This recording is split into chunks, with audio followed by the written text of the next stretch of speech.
ይህ ኢትዮ ኤርላይንስ ነው። በቅድሚያም አርዕስተ ዜናዎቹን እናሰማችሁ።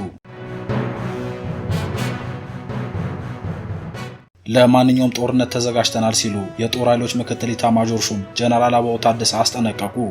ባንዳ ያላቸውን ኃይሎች ላይ ጠንካራ ምት እንደሚሰነዝሩም ገልጸዋል። ጀነራሉ በፌዴራል መንግስትና በህወሓት መካከል ያለው ፍጥጫ በተካረረበት ሰዓት በዙ ተገኝተው ጉብኝት ያደረጉ ሲሆን የሰራዊቱን ወታደራዊ አካላዊና ስነልቦናዊ ዝግጁነት ገምገም ያለው ብለዋል። እዙ ከታሪካዊ ጠላቶቻችን የሚሆን ከባንዳዎች ሊሰነዘር የሚችል ጥቃትን ለመመከት ዝግጁ ነው ብለዋል። በተጨማሪም የፊልድ ማርሻል ብርሃኑ ጁላን ተቋሙ ይኮራባቸዋል የሚል መልእክትን ለሰራዊቱ አድርሰዋል። ዝርዝሩን ይዘናል። በእግዚአብሔር ሕዝብ ላይ አትጨክኑ ሲሉ የኢትዮጵያ ኦርቶዶክስ ተዋሕዶ ቤተክርስቲያን ፓትርያርክ አቡነ ማትያስ ለሀገር መሪዎችና ለፖለቲካ ልሂቃን ጥብቅ ማሳሰቢያ ሰጡ። በአዲስ አበባ በተጀመረው የርክበ ካህናት የቅዱስ ሲኖዶስ ምልዓተ ጉባኤ ላይ ፓትርያርክ አቡነ ማትያስ መሪዎች የሕዝብን ልብ ትርታ እንዲያዳምጡ አሳስበዋል። ሰውን መያዝ የሚቻለው በኃይል ሳይሆን በሕሊና ማሳመን ነው ያሉት ፓትርያርኩ ቤተክርስቲያን የዓለሙ መሳሪያ መሆን የለባትም ሲሉም ተችተዋል። ሌላኛው መረጃችን ነው። ይህ በእንዲህ እንዳለ በትግራይ ክልል የተለያዩ ወታደራዊ ስምሪቶች መኖራቸው ተገለጸ። የህወሓት ታጣቂዎች ወደ ሱዳን ድንበርና ወደ ምዕራብ ትግራይ አዋሳኝ ቦታዎች እየተንቀሳቀሱ መሆኑ የተሰማ ሲሆን በፖለቲካው ዘርፍ ደግሞ መፈንቅለ መንግስት አድርገው ወንበሩን የተቆጣጠሩት ዶክተር ደብረጽዮን ገብረ ሚካኤል በአክሱም ከተማ በሚስጥራዊ ስብሰባ ላይ መሆናቸው ተዘግቧል። ህወሓት በበኩሉ ቀጠናውን ለማተራመስ ከሱዳን ጋር እየሰራው ነው የሚለውን ክስ መሰረት የለሽ ሲል ውድቅ አድርጎታል። ዝርዝሩን ትሰሙታላችሁ። የኢትዮጵያ ሰብአዊ መብቶች ኮሚሽን ኢሰመኮ ባወጣው የቅድመ ምርጫ ክትትል ሪፖርት በአንዳንድ አካባቢዎች ገዢው ብልጽግና ፓርቲ ዜጎችን በግዳጅ የድጋፍ ሰልፍ እንዲወጡ ማድረጉን ጠቁሟል። በተቃራኒው ተፎካካሪ ፓርቲዎች ሰላማዊ ሰልፍ እንዳያደርጉ መከልከላቸው ተገልጿል። ምንም እንኳን የምዝገባ ሂደቱ እስካሁን ሰላማዊ ቢሆንም በፖሊስ ጣቢያዎችና በመከላከያ ካምፖች ውስጥ የምርጫ ጣቢያዎች መቋቋማቸው ደግሞ ያልተጠበቀና አስደንጋጭ ሆኗል። ሰላም ውድና የተከበራችሁ የቻናላችን ተከታታዮች፣ በዕለቱ የተሰሙትን እነዚህንና ሌሎች መረጃዎችን ይዘን ቀርበናል። እስከ ፍጻሜው አብራችሁን ቆዩ። ቪዲዮ ላይክ እና ሼር፣ ቻናሉን ሰብስክራይብ እና የደወል ምልክቷን በመጫን ትኩስና አዳዲስ መረጃዎችን ያገኙ ያለን ወደ ዝርዝሩ አለፍን።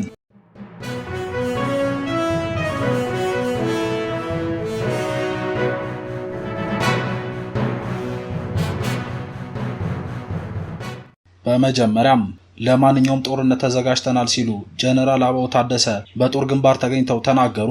የጦር ኃይሎች ምክትል ኢታማዦር ሹም ጀነራል አበባው ታደሰ በሰሜን ምዕራብ ዕዝ ጉብኝት እያደረጉ መሆኑ ታውቋል። ፊልድ ማርሻል ብርሃኑ ጁላ የላኩትን መልእክትም ለሰራዊቱ ማድረሳቸው ተገልጿል። በፌዴራል መንግስቱና በህወሓት ኃይሎች መካከል ያለው ውጥረት ባየለበት በዚህ ወቅት ጀነራሉ የሰራዊቱን የግዳጅ ዝግጁነት ለመመልከት በሰሜን ምዕራብ ዕዝ መገኘታቸው ተገልጿል። ጀነራሉ በግንባር የሚገኙ የሰሜን ምዕራብ ዕዝ የጦር ክፍሎችን ወታደራዊ አካላዊና ስነ ልቦናዊ ዝግጁነት ተዘዋውረው ተመልክተዋል የተባለ ሲሆን እዙ ከታሪካዊ ጠላቶቻችን የሚሆን ከባንዳዎች ሊሰነዘር የሚችል ጥቃትን መመከትና መደምሰስ በሚያስችለው የዝግጁነት ደረጃ ላይ ይገኛል ሲሉም ተደምጠዋል። ጀነራል አበባው ባንዳ ሲሉ የጠሯቸውን አካላት በስም ባይጠሩም ከዚህ ቀደም በመከላከያ አመራሮች ባንዳ በሚል በሚጠራው በአካባቢው ያለው ኃይል ግን የፋኖ ቡድኖች እንደሆነ ይታወቃል። ጀነራሉ በዚህ ንግግራቸው ቀጥለውም የሰሜን ምዕራብ ዕዝን የህወሓትን ሀገር የማፍረስ ተከታታይ ወረራ በመመከትና ሀገርን በማጽናት ትልቅ ሚና የነበረው ጠንካራ ዕዝ በማለት አሞካሽተውታል። ሰሜን ምዕራብ ዕዝ በአማራ ክልል ግጭትና እውከትን ለመፍጠር በተንቀሳቀሰው የሀገር ውስጥ ባንዳ በሆነው ጽንፈኛ ቡድን ላይ ጠንካራ ምት በማሳረፍ ያሰበውን ኢትዮጵያን የማጥፋት ሴራ በማክሸፍ ጽንፈኛው ቅስሙ እንዲሰበርና እጅ እንዲሰጥ በማድረግ ወገን የኮራበት ጠላት ያፈረበትን ከፍተኛ ስራ የሰራ ዕዝ ነው ሲሉም አክለው ገልጸዋል። ጀነራል አበባው ታደሰ ከሰራዊቱ ጋር በነበራቸው ቆይታ ኢትዮጵያና ተቋሙ ይኮሩባቸዋል ሲሉም የጦር ኃይሎች ጠቅላይ ኤታማዦር ሹም ፊልድ ማርሻል ብርሃኑ ጁላ መልእክት አስተላልፈዋል። የሀገር መሪዎች በእግዚአብሔር ፍጥረታት ላይ እንዳጨክኑ ሲሉ ፓትርያርክ አቡነ ማትያስ አሳሰቡ። የኢትዮጵያ ኦርቶዶክስ ተዋሕዶ ቤተክርስቲያን ፓትርያርክ አቡነ ማትያስ በየደረጃው የሚገኙ የሀገር መሪዎችና የፖለቲካ ሊቃን ሁሉ ፈሪሃ እግዚአብሔርን በልባቸው እንዲያሳድሩና በእግዚአብሔር ሕዝብ ላይ ከመጨከን እንዲቆጠቡ ጥብቅ ማሳሰቢያ ሰጥተዋል። ፓትርያርኩ ይህንን መልእክት ያስተላለፉት ትላንት በአዲስ አበባ በተጀመረው ዓመታዊ የርክበ ካህናት የቅዱስ ሲኖዶስ ምልዓተ ጉባኤ መክፈቻ ላይ ባደረጉት ንግግር ነው። ፓትርያርኩ በመልእክታቸው እንደገለጹት በላዕላዊ በማዕከላዊና በታህታዊ መዋቅር የምትገኙ የሀገር መሪዎችም ሆናችሁ አማራጭ ሀሳብ አለን ብላችሁ የምትንቀሳቀሱ ሊቃን ሁሉ የህዝብን የልብ ትርታ ማዳመጥ ይገባችኋል ብለዋል። ህዝቡ የሚፈልገው በአንድነትና በእኩልነት መኖርን፣ ፍትህ እንዲሰፍን፣ በሰላም ወጥቶ መግባትን፣ ለኑሮ የሚበቃ ምጣኔ ሀብት ማግኘት መሆኑን የገለጹት አቡነ ማትያስ እነዚህ መሰረታዊ ፍላጎቶች ሲሟሉለት ብቻ ህዝቡ ተደመጥኩ ብሎ አመራሩን እንደሚከተል አስገንዝበዋል። ሰውን መያዝ የሚቻለው በኃይል ሳይሆን የሰውን ህሊና በማሳመንና በመርታት መሆኑን ያመለከቱት አቡነ ማትያስ ማንኛውንም አይነት ችግር በሰላምና በሰላም ብቻ እንዲፈታ ጥሪ አቅርበዋል። ከሰላም መንገድ ውጭ የሚደረጉ አማራጮች ሁሉ ለሀገር ዘላቂ ሰላም እንደማይበጁም በንግግራቸው አጽንኦት ሰጥተው ተናግረዋል።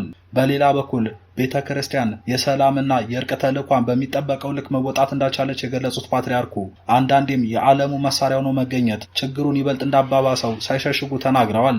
በመሆኑም አሁን ያለው ግጭትና መለያየት ለመቀነስ ህዝቡን ወደ ፍቅርና ወደ ዘላቂ የጋራ ጥቅም ማምጣት የዚህ ጉባኤ ዋነኛ ተግባር ሊሆን እንደሚገባ አሳስበዋል።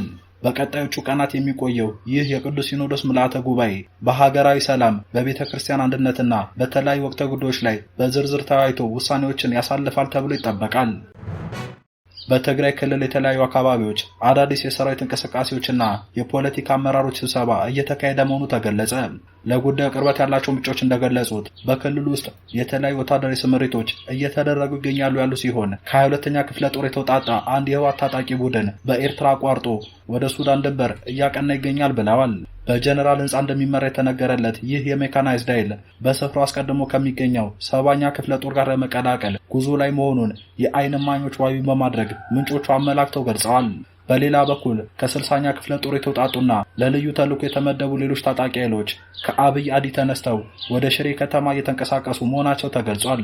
እነዚህ ኃይሎች ሽሬ ከተማ ሲደርሱ ተጨማሪ ወታደራዊ ትዕዛዝና ስምሪት ተቀብለው ወደ ምዕራብ ትግራይ አዋሳኝ አካባቢዎች ሊሰማሩ እንደሚችሉ የዜና ምንጮቹ ጠቁመዋል።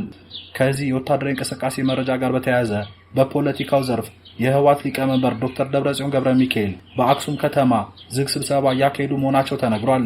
አመራሩ በከተማው ኮንሱላር በተባለ ሆቴል ያረፉ ሲሆን በአፍራኖስ ፋንታሲ ሆቴል ደግሞ አስቸኳይና ሚስጥራዊ የተባለ ውይይት እያደረጉ መሆኑን መረጃዎቹ አክለው ገልጸዋል።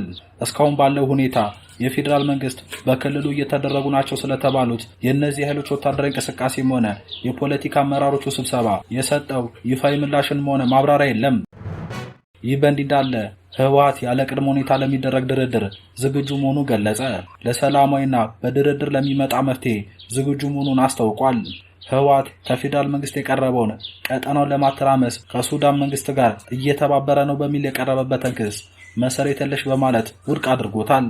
ህወሓት ይህንን ያለው ሚያዝያ 28 ለውጭ ጉዳይ ሚኒስቴር ምላሽ ለመስጠት ባወጣው መግለጫ ነው።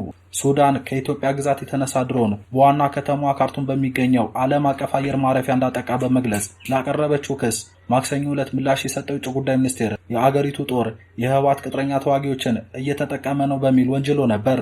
በሱዳን ጦርነት ውስጥ የህወሓት ቅጥረኛ ተዋጊዎች በስፋት የመጠቀም ድርጊት መታየቱን የገለጸው የውጭ ጉዳይ ሚኒስቴር የሱዳን ጦር ለእነዚህ ቅጥረኛ ተዋጊዎች የመሳሪያና የገንዘብ ድጋፍ አቅርቧል ብሎ ነበር። የሱዳን ጦር ባደረገው ድጋፍ እነዚህ ኃይሎች በኢትዮጵያ ምዕራባዊ ድንበር በኩል የሚያደርጉትን ወረራ አመቻችተዋል ሲል ከሶ ነበር። ህወሓት ባወጣው መግለጫ ቀጠናውን ለማተራመስ ከሱዳን መንግስት ጋር እየተባበረ ነው በሚል የቀረበበትን ክስ በፍጹም እንደማይቀበል አስታውቋል። ክሶቹ መሰረት የሌላቸው፣ ኃላፊነት የጎደላቸውና በሐሰተኛ መረጃ ትኩረትን ለማስቀየር ተደጋግሞ የሚታይ አካሄድ ነጸብራቅ ናቸው ብሏል። ህወሓት ቀጠናዊ መረጋጋትን በሚያናጉ ማንኛውም እንቅስቃሴዎች ውስጥ አልተሳተፈም ወይም አልደገፈም ሲል ራሱን ተከላክሏል። ሱዳን በትግራይ ጦርነት ወቅት ለተፈናቀሉ ሰዎች ሰብአዊ እርዳታና መጠጊያ መስጠቷንም አስታውሶ ይህ ሰብአዊ ድርጊት ለተለዋዋጭ ፖለቲካዊ ትርክቶች እንዲያገለግል ለራስ ጥቅም ሲባል መጣመም የለበትም ብሏል። ከውጥረት መታቀብና ገንቢ ግንኙነት በቀጠናው አስፈላጊ የሆነበት ጊዜ ላይ መሆኑን የጠቀሰው መግለጫው እንደዚህ አይነት ክሶች ውጥረትን እንደሚያቀጣጥሉ እንዲሁም ለተጠያቂነትና ለእውነተኛ የሰላም ጥረቶች ያለውን አስቸኳይ ፍላጎት እንደሚጋርዱ ገልጸዋል። ህወሓት በመግለጫው የ2 ዓመቱን የትግራይ ጦርነት ስላስቆመው የፕሪቶሪያ የግጭት ማቆም ስምምነት አንስቷል። የትግራይ ህዝብ የተፈናቀሉ ዜጎችን በደህንነት በፈቃደኝነትና በክብር ወደ መኖሪያቸው እንዲመለሱ ማድረግን ጨምሮ ስምምነቱ በሙሉና በታማኝነት እንዲተገበር በትዕግስት ሲጠብቅ መቆየቱን ገልጿል። በምዕራብ ትግራይ የሚገኙትን ጨምሮ ኃይሎቻችን የተፈናቃዮችን መመለስ በሰላማዊ ደህንነቱ በተጠበቀና ስርዓት ባለው መልኩ እንዲካሄድ ለማድረግ ቁርጠኛ ናቸው ብሏል። ህወሓት አሁንም ለሰላማዊና በድርድር ለሚመጣ መፍትሄ ዝግጁ መሆኑን ገልጿል። ህወሓት ይህንን ያለው የፕሪቶሪያ ስምምነት በፌዴራል መንግስት ፈርሷል የሚል ክስ አቅርቦ በፕሪቶሪያ ስምምነት አማካኝነት ውድቅ ሆኖ የቆየው የትግራይ ክልል ምክር ቤት እንዲመለስ ባደረገ ማግስት ነው። ከ6 ዓመት በፊት በተደረገውና ፌዴራል መንግስት ህገወጥ ባለው ምርጫ የተቋቋመው ምክር ቤት ማክሰኞ ሚያዝያ 7 ቀን ባደረገው ስብሰባ የህወሓት ሊቀመንበር ዶክተር ደብረጽዮን ገብረ ሚካኤል በትግራይ ክልል ፕሬዝዳንትነት ሹሟል። በክልሉ አዲስ ርዕሰ መስተዳድር የተሾመው የፌዴራል መንግስት በዚህ ወር መጀመሪያ ለ1 ዓመት ስልጣናቸውን ያራዘመላቸው ሌተናል ጀነራል ታደሰ ወረደ በመሪነት ስፍራቸው እንዳሉ ነው። ይህንን እርምጃ በተመለከተ እስካሁን ከፌዴራል መንግስት በኩል የተሰጠ ምላሽ የለም። የክልሉ ምክር ቤት ስብሰባ እያካሄደ በነበረበት ዕለት ግን ተዋጊ ጀት በመቀለ ከተማ ሲበር መታየቱን ነዋሪዎች ተናግረዋል። ህወሓት በትናንቱ መግለጫው ለመሸከም ከባድ የሆኑ ተግዳሮቶች ቢቀጥሉም ለሰላማዊና በድርድር ለሚመጣ መፍትሄ ያለን ቁርጠኝነት እንደተጠበቀ ነው ብሏል። ለሰላም ለመረጋጋትና ለገንቢ ግንኙነት ያለንን የማይናወጥ ቁርጠኝነት በግልጽ በድጋሚ እናረጋግጣለን ሲልም አክሏል።